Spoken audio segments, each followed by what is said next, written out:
I forgot.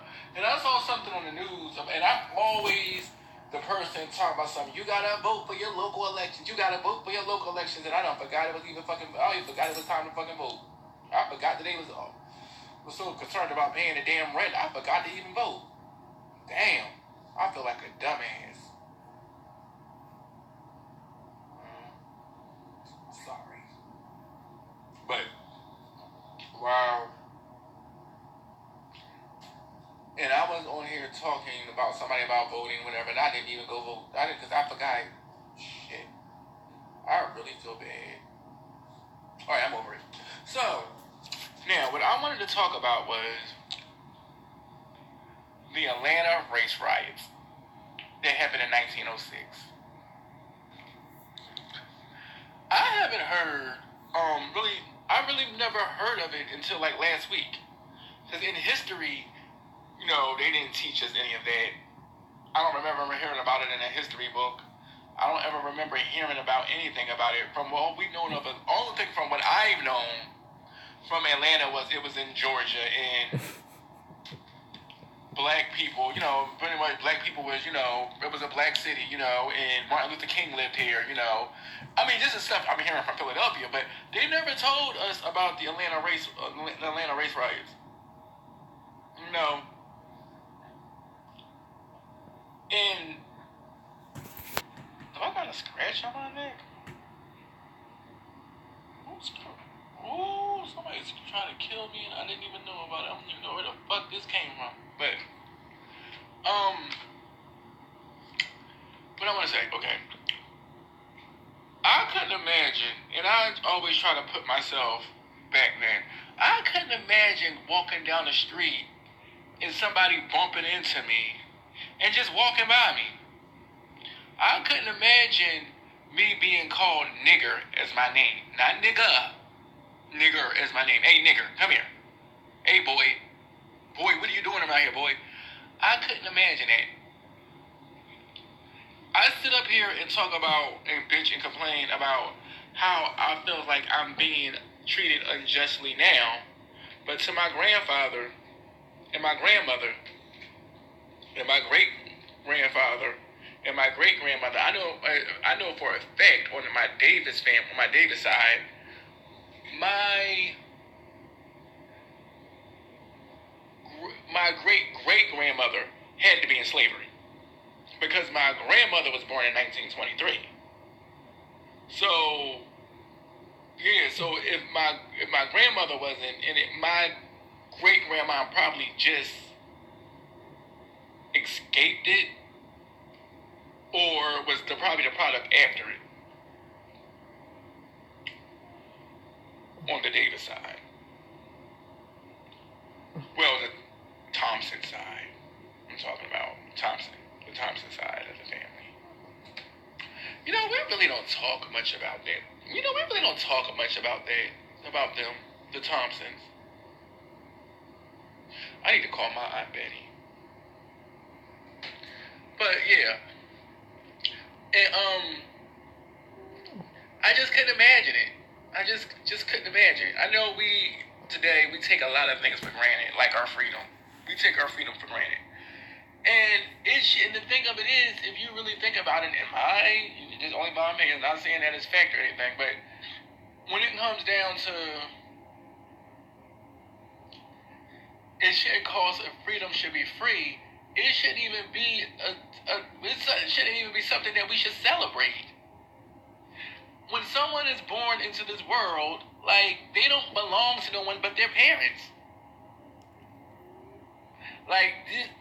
That's what I'm saying. But it's just like I feel as though, even though I didn't vote today, I forgot. I was too busy in the house looking at Survivor. But like, I'm gonna say I got a brain for it. I forgot what I was gonna say, but yeah, we take a lot of things for granted. But it should never be like. But when you're born, you're born to your mom and your parents, your mom and your dad. You don't belong to anyone else. And I just see that's what I mean by black people, us, we have been so fucking manipulated. And I think we even been manipulated in the religious sense. We're giving a religion that was handed to us by our slave masters. We're celebrating holidays that was given to us by our slave masters. We've been seeing it for years. Hell, I love the 4th of July. I mean, even though America was free, my great wasn't. You get what I'm saying? So that's what I'm saying. Like, we have been brainwashed so much. And one thing about it is, when I pay attention to, and it's just me, when somebody say a word, if it makes you react and feel some type of way about it, we need to question that word. And I'm not talking about nigga. I'm talking about racism. Trump.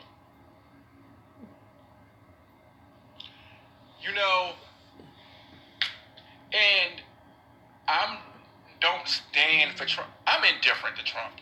I'm going to be honest. I'm indifferent. He can go. Y'all can impeach him. He can stay, do his I don't give a fuck. At the end of the day, I don't care. Because they both liars. Both sides lie. So, what I'm saying is, when you have something, especially today, T.I. proved it to me. When you have a word and everybody starts reacting, everybody starts tripping, everybody starts doing this, everybody starts doing that, and it diverts from the subject, because then a bunch of cooning come around. Can't believe I'm using that word, but cooning. And my definition of cooning, what I believe is, sometimes I may act like one. A definition, in my opinion, of cooning is you not wanting to receive information because you want to be stuck in your ignorance. That's in my definition of what cooning is. You made a cup of Kool-Aid, and instead of putting sugar in it, you put salt in it. And we're telling you that you don't put salt in Kool-Aid, you put sugar in Kool-Aid, and you know that sugar belongs in Kool-Aid, and you know that you fucked up, but you just continue to pour salt in it. That's cooning, in my opinion. When you know something, you know for a fact something isn't right, and you're being told the correct way, but you choose to live in your ignorance. That's my opinion of it. It may not mean that, but that's my definition of it. So, you get what I'm saying? I just wish, it's a hard lot to wish for, but I just wish that we could just come together and just really have somebody that really, talks about what they want to talk about. Because it seems like nobody's doing nothing but helping the rich. The people with money. Like, you gotta remember, all these people, all these celebrities that's endorsing this and endorsing that, them motherfuckers get tax breaks.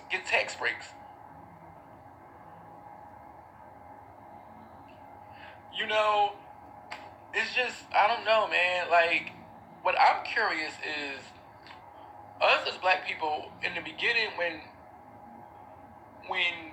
we were enslaved, and when we first started voting, we were Republicans.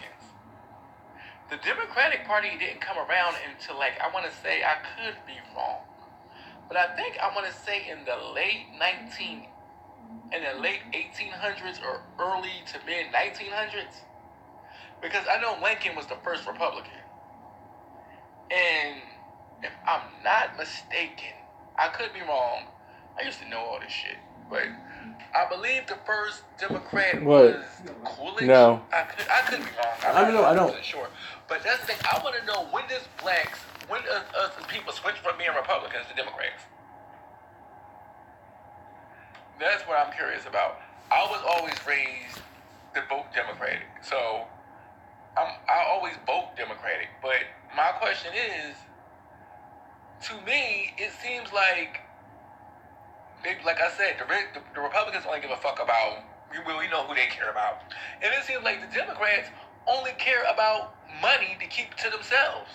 In my opinion, like, we still, like, yeah, we vote, and what do we get? Get your welfare. Get that. Now, mind you, with the welfare thing, you have a family that's on welfare, okay? A girl got 3 kids and a dad and a man in the house.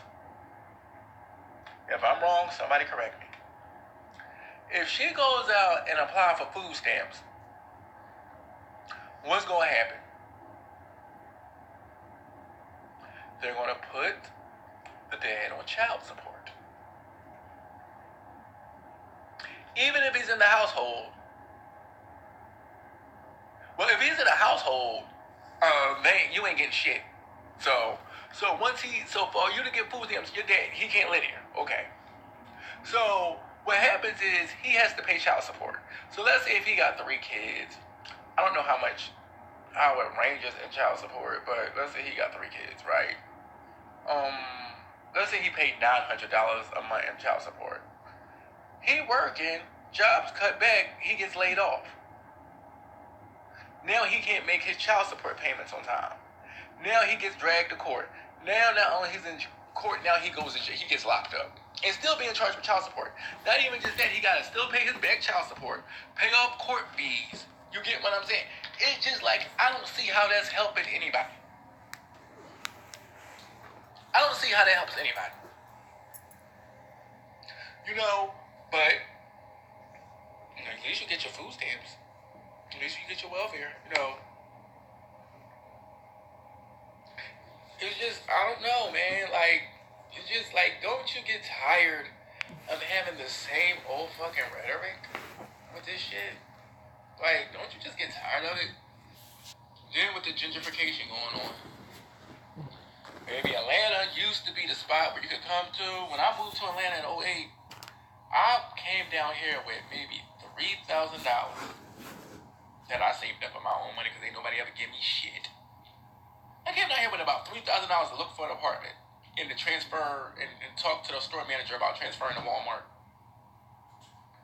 3775 ATL. I came down here with $3,000. I only needed $900.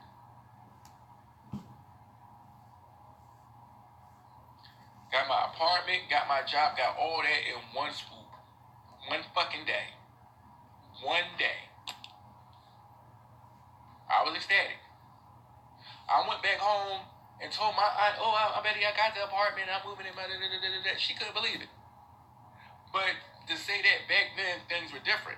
Down here now, the way they build and stuff in Atlanta, everybody gonna be able to afford Atlanta soon. You got Tyler Perry building Tyler Perry Studios, and now they're raising the rent. And like in my community, they done raised the rent.